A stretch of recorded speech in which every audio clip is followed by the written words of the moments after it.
SSC परीक्षेची तयारी, मार्कांची भरारी या ऑफरिंग विषयी अधिक माहिती आपण जाणून घेऊया. SSC परीक्षेची तयारी, मार्कांची भरारी हे ऑफरिंग इयत्ता 10वीची बोर्डाची परीक्षा देण्यासाठी तयारी करत असलेल्या शाळेतल्या विद्यार्थ्यांसाठी आहे. इतकंच नव्हे तर 9वी मधून 10वीसाठी जाणाऱ्या विद्यार्थ्यांसाठी सुद्धा या ऑफरिंगचा खूप उपयोग होऊ शकेल. आता यात 10वीच्या परीक्षेकरता अत्यंत सोप्या आणि उपयुक्त टिप्स आपण दिलेल्या आहेत. उदाहरणार्थ, उत्तरपत्रिका कशी दिसते, कशी असते, किती पानांची असते आणि ती उत्तरपत्रिका लिहिताना काय काळजी घ्यावी.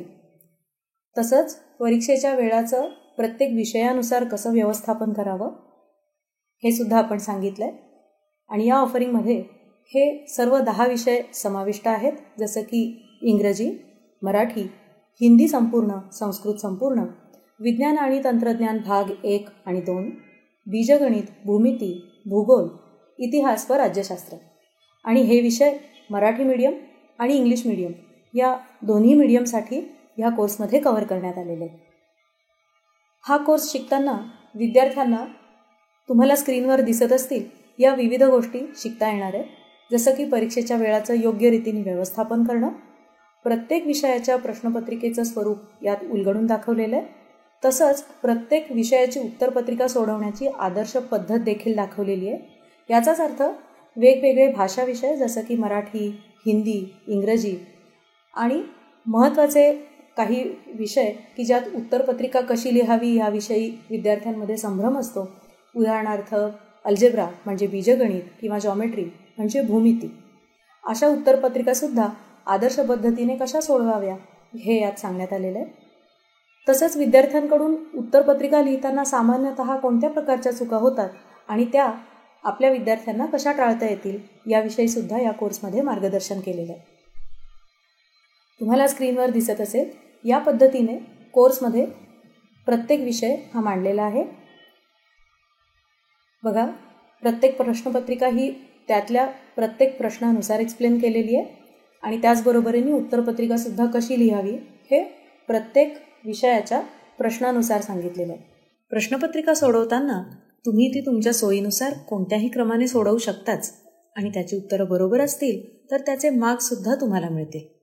पण लक्षात घ्या, पेपर तपासणाऱ्या व्यक्तीच्या मानसिकतेचा जर विचार केलात तर जेव्हा प्रश्नपत्रिकेतील प्रश्नांप्रमाणे उत्तरपत्रिकेतील उत्तरांचा क्रम असेल तर तो पेपर तपासायला सोपं जातं. तुम्ही सुद्धा अशाच क्रमाने पेपर सोडवलात तर पेपर वेळेत आणि योग्य पद्धतीने तपासून होईल. यातच तुम्ही उपप्रश्नसुद्धा याच क्रमाने सोडवलेत तर अतिशय उत्तम. आता समजा निबंधाचा प्रश्न तुम्हाला थोडा उशिरा सोडवायचा असेल आणि अशावेळी निबंधाचा प्रश्न जर आधी येत असेल तर त्यासाठी एक ठराविक जागा सोडून आपला पुढचा प्रश्न सोडवणं योग्य ठरेल. मग आता ही जागा सोडायची कशी? आता बघा, साधारणपणे प्रत्येक प्रश्न त्याच्या स्वरूपानुसार आणि त्याला मिळणाऱ्या मार्कांनुसार त्या उत्तरासाठी किती शब्द लिहावं हे अपेक्षित असतं. जसं की निबंध हा साधारण 250 ते 300 शब्दांमध्ये लिहिला जातो. मग समजा आपल्याला 250 शब्दांची जागा सोडायची आहे. त्यासाठी एका ओळीमध्ये तुम्ही साधारण किती शब्द लिहिता हे मोजून घ्या. आणि अर्थात हे मोजताना सगळ्यात आधी सराव उत्तरपत्रिकेत मार्जिन आखून तुम्ही 4 ओळी लिहा आणि मग त्या मोजून घ्या. आता ह्या आकाराच्या अक्षरांमुळे 7 शब्द एकाच ओळीत बसत आहेत. जर एका ओळीत तुमचेही 7 शब्द बसत असतील तर 250 शब्दांचा निबंध लिहिण्यासाठी साधारणपणे 35 ते 36 ओळी लागतील. आता एवढ्या ओळी सोडून मग तुम्ही पुढील प्रश्न लगेच सोडवू शकता. आता तुम्ही इथे काही उत्तरपत्रिका बघत असाल ज्यामध्ये प्रत्येक विद्यार्थ्याची लिहिण्याची पद्धत, त्याचं अक्षर हे वेगळं वेगळं आहे आणि त्यामुळे ओळीतील शब्दसंख्यासुद्धा वेगळी आहे. यानुसार प्रत्येक विद्यार्थ्याला किती ओळी लागतील हेही तुम्हाला इथे दिसेल. तुम्हाला लक्षात आलं असेल की अशा पद्धतीच्या वेगवेगळ्या टिप्स ह्या कोर्समध्ये समाविष्ट केलेल्या आहेत. काही अजून टिप्स बघूया. मराठी विषयाच्या परीक्षेची तयारी करताना ह्यातला एक महत्त्वाचा भाग आपण लक्षात घेऊया, तो म्हणजे प्रश्नपत्रिकेचं स्वरूप. स्वरूप म्हणजे काय, तर त्यात किती प्रश्न असतात, प्रत्येक प्रश्नाला किती मार्क असतात, असे काही मुद्दे आपण बघूयात बरं का. आता तुम्हाला स्क्रीनवर ही जी कृतीपत्रिका म्हणजे प्रश्नपत्रिका दिसतीये तशा पद्धतीची प्रश्नपत्रिका तुम्हाला मिळत असते. ही साधारण छापील 17 पानांची असते आणि ही प्रश्नपत्रिका मिळाल्यावरती सगळ्यात पहिल्यांदा सगळी पानं व्यवस्थित आहेत ना, म्हणजे प्रिंट नीट आहे ना, ती सुस्पष्ट वाचता येत आहे ना, याची तुम्ही खात्री करून घ्या. त्यात जर काही चूक असेल तर प्रश्नपत्रिका पण बदलून घेतली पाहिजे. आणि आता प्रश्नपत्रिका बरोबर असल्याची खात्री झाली की त्यावरती तुमचा सीट नंबर लिहून घ्यायला अजिबात विसरू नका. आणि त्याचबरोबरीने लक्षात ठेवा, प्रश्नपत्रिकेवर या सीट क्रमांकाव्यतिरिक्त कुठलाही इतर मजकूर लिहू नये. चौथी सूचना अतिशय महत्वाची आहे, जी लक्षात ठेवा. प्रत्येक बहुपर्यायी प्रश्नाच्या उत्तराचं मूल्यमापन हे केवळ प्रथम प्रयत्नातला पर्याय ग्राह्य धरूनच केलं जाईल आणि त्यालाच मार्क दिले जातील.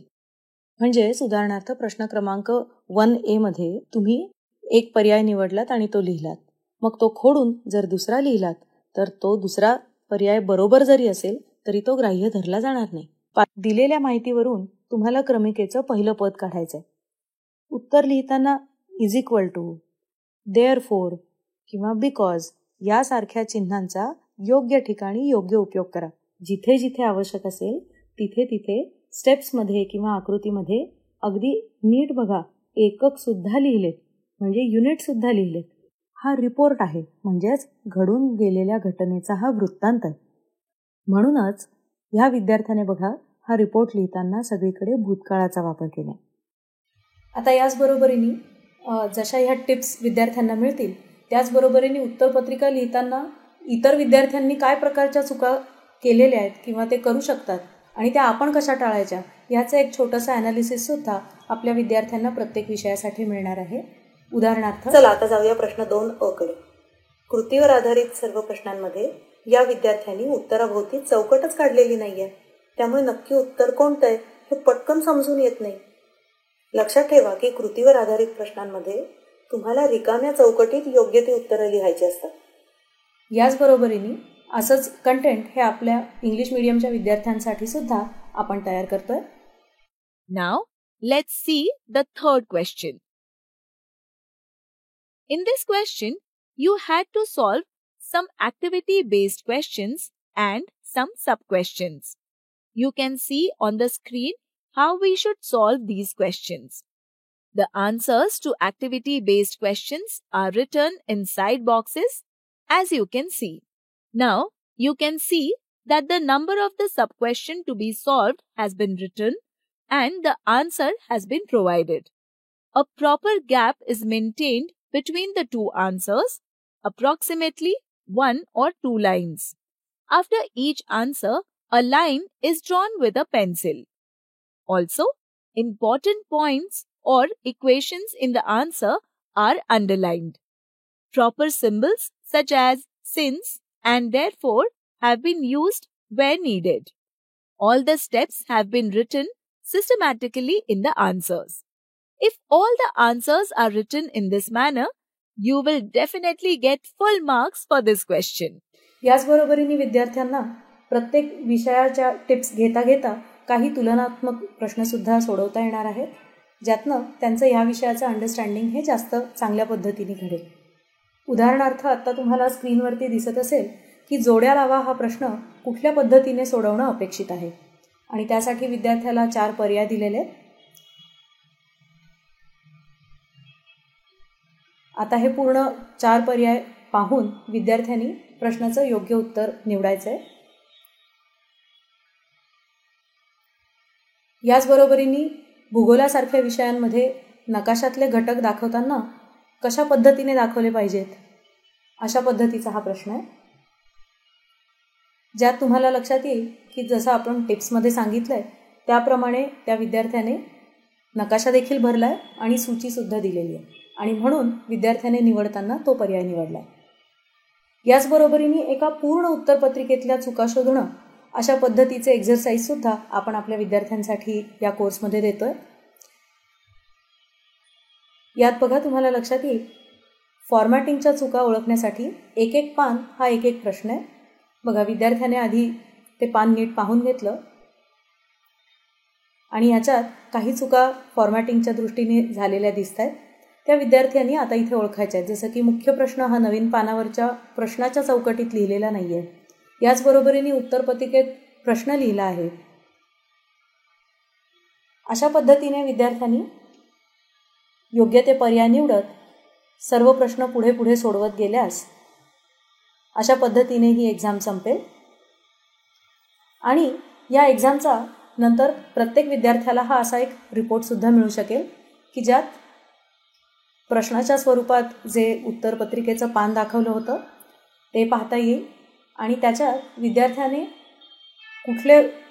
कुठले पर्याय हे उत्तर म्हणून निवडले होते आणि त्याच्याऐवजी जर ते चुकले असतील तर योग्य उत्तर काय हे सुद्धा इथे सांगितले जाईल, जेणेकरून विद्यार्थ्यांच्या फॉर्मॅटिंग विषयातल्या चुका टाळाव्या आणि त्यांचा या बाबतीतला अभ्यास हा अगदी पक्का व्हावा या दृष्टीने ह्या सगळ्या एक्झरसाइजेसचा त्यांना खूप उपयोग होईल.